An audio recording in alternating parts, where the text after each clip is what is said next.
Ahoy, dobre din niya. Ngayon naman, dadayo ako ng gupit sa mga insan nyo. At nag-ayos na ako. Kwarto nila insan nyo yan, mga sir. Yan, habang inaayos ko, namimili nga pala yun ng picture. Anong style ng gupit niya. Ayan na, pinaspas ako ng ayos. Ayan, nakapili na siya, pinakita niya sa akin kung anong style. Sa gilid lang daw. Faded. Ayun, inipit-ipit ko na. Tinira ko na po yan ng mga 4 na bala ng clipper.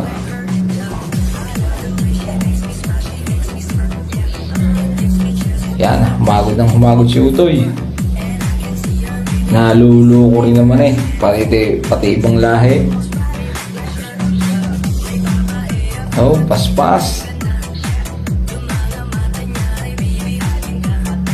Yan hong si insan nyo.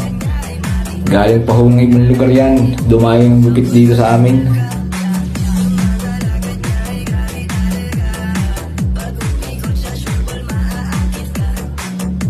Doon ho sa kabila akong accommodation nga pala. Marami nagpapagupit sa akin doon.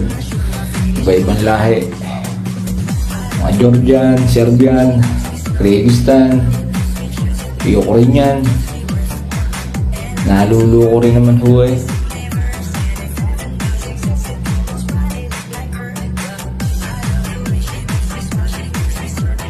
Yung ibang mga insan ang hirap gupitan. Ang likod. Ito naman ang ayos lang. Itong si Tikbala nga, hindi ho. Joke lang. Si insan, mabait ho yan. Sabi niya nga pala sa akin, pati balbas niya raw, ipapadali niya rin. Lining lang. Tsaka papatrim yung bandang baba ng balbas.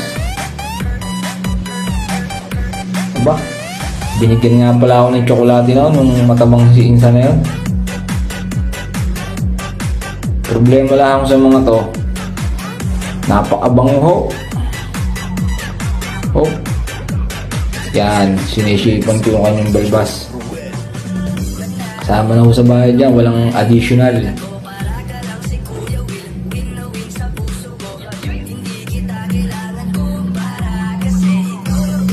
Yun. Sinever pa.